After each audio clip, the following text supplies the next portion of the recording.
this kind of brings us on to our next question in regards to you talking about bringing coaching into the education establishment. Now, I remember when I was in school that it was very much here's a book, write out of it to learn, and then and then at the end of the year you have a test, and if you remember a lot, you've passed. So have you seen much resistance trying to bring this style of coaching into an arena where it's favouring knowledge given as opposed to self-growth? Well, I mean, this is a very, very important and very big subject, because basically what we're talking about here is the distinction between what I would call knowledge and wisdom. And the focus on knowledge began at the beginning of the Industrial Revolution, when people began to believe that we could sort of engineer our way to utopia, because they raided the bank, and the bank was millions of years of stored sunlight in the form of coal and oil. And that enabled them to do a lot of engineering. So there was a lot of steel we had steel bridges, steel ships, and all sorts of things, and railways, of course, in the early days that made engineering very, very attractive. And so the focus in education, of course, went onto engineering, and the people skills got set aside simply because this is going to get us there. And I think from the beginning of probably about 1850, I think that's where education began to go wrong, because we began to not focus so much on the people skills. And what we didn't realize at the time, and I think most people still haven't realized, is that it's one thing to have knowledge, but the important thing is to have the wisdom to use the knowledge responsibly. And that does require real wisdom. And we have not focused at all as much on the people skills as we have on the knowledge skills. And I think that's a lot of the problems in the world. The climate change example is absolutely typical. I mean, that has become because we used all this wonderful stuff we got in the engineering way, and we used it totally irresponsibly because we did not look at the potential difficulty we were causing by too much emissions and that sort of thing. I mean, it's absolutely human stupidity of doing that, but it's over a long period of time. It's not just, in the last 5 years.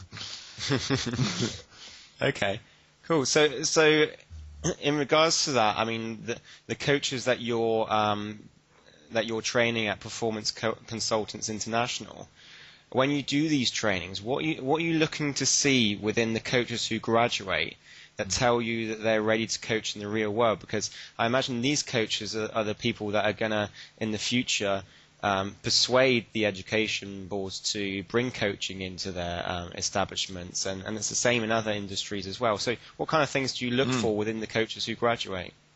Well, I think that we focus very much on the people skills they have, because it's great to have the skills of asking questions in a good way and asking open questions, not closed questions, and all that sort of thing. But most people sort of manage that all right. But the real thing that makes a difference in a coach is whether they are comfortable with people skills and can make the kind of relationship with the people they're working with of such a quality that they can have open and free conversations without fear and that sort of thing. And so that's really the important thing, I think. The other thing I would say, certainly in recent times, has been I would be insisting on coaches getting knowledge of what goes on in the world if they are not already knowledgeable. Right. And that will be, I mean, the obvious examples of that is what could happen to such and such a business when, the summers are getting hotter and the winters are getting colder, or whatever it may be. Or what legislation might come in because of the shortage of oil or food or whatever it might be that would change your business. So it's not necessarily just reading the newspaper. It's having those critical thinking skills to say, if this is happening, what could happen to this business? Yes, I think that's true. And I mean, I don't think you get much use out of the daily newspapers. I mean, there are journals and things which go somewhat deeper than that. I mean, the New Statesman is just one example, and there's many others. that give you deeper thought, and those are the things people ought to read. I mean, daily newspapers are only for the companies to make money. People like Murdoch make money out of selling newspapers. They're not news, really. I mean, they give you a quick hit of something, but if you really want to understand how the world works, you won't find it in a newspaper. You need to look more in depth, yeah, definitely. Okay, so before we conclude, then you've been knighted as Sir. You're a legend within the coaching field. What are you currently working on that's inspiring you, and where do you see the direction of coaching moving towards? Well, I've shifted quite strongly recently. In fact, I've just literally come back last week from the NCF, the National Coaching Federation, annual European conference, which took place in Madrid.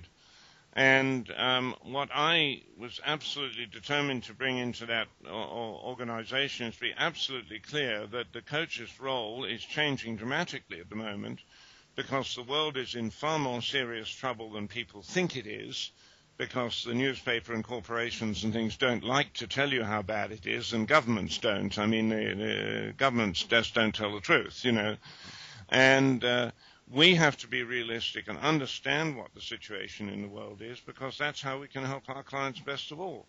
But not only help our clients, but that's how we can help the world go forward. And Absolutely. So, I'm really focused on what should we be doing. And for example, there are some companies that I wouldn't work with anyway. I mean, it doesn't matter how much money they paid me, I wouldn't work with them. I wouldn't work with a tobacco company, for example. Yes. Because I see tobacco as a criminal activity.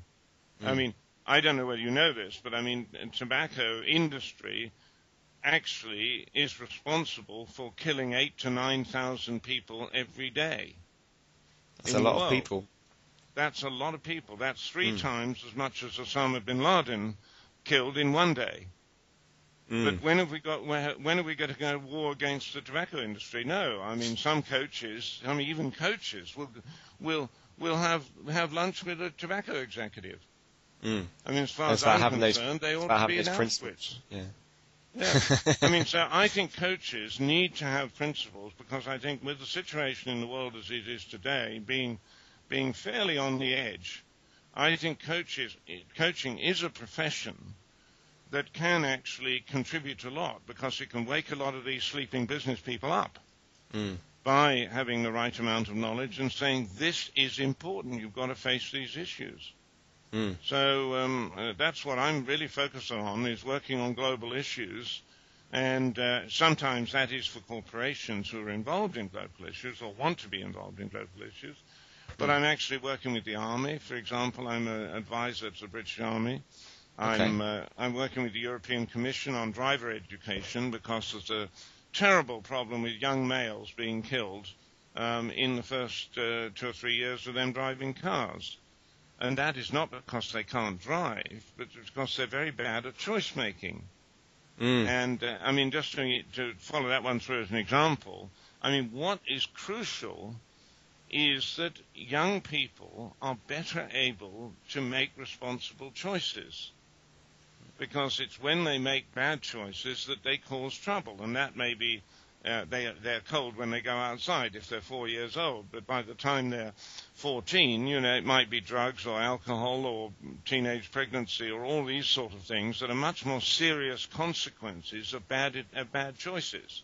Yes. And this is the main thing in education. We've got to get young people developing their responsibility early, and the way you do that is by choice making. And this is what a lot of coaches don't even understand.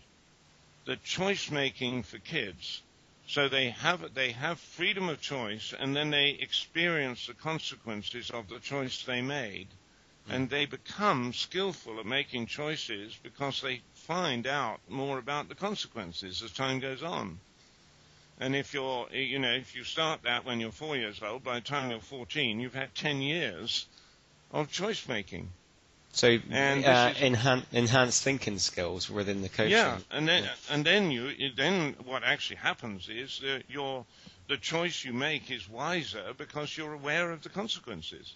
And this is absolutely crucial for the future of the whole world. And we've got to work with the education now, because it's going to be these young people now who are going to be the people dealing with the major traumas that are coming in our society. And we've got to prepare these young people, and we've got to fundamentally change education. This is not just English. This is global. Global education has to change to follow the sort of thinking that Maria Montessori had 100 years ago. Yeah. that Carl Rogers had 30 years ago, you know. And I think when you put it like that, it's even more evident when you see these coaching certifications that might just be like a weekend or a very short course, and then you get qualified. Yeah. When you put it like that, and the responsibility that a coach could potentially have on the person they're coaching to enable them to think better and make better choices, it makes the role of a coach very significant, I would say. Well, I would go as far as to say, and I said this in Madrid, that I think that coaching has a huge responsibility now, and I think it has a huge ability to do something. I think coaching, because it is the only profession that one of the main products of that profession is building self-responsibility. And I think it's absolutely crucial, because on the evolutionary terms, we are moving from hierarchy and autocracy towards self-responsibility, which is the way we have to go.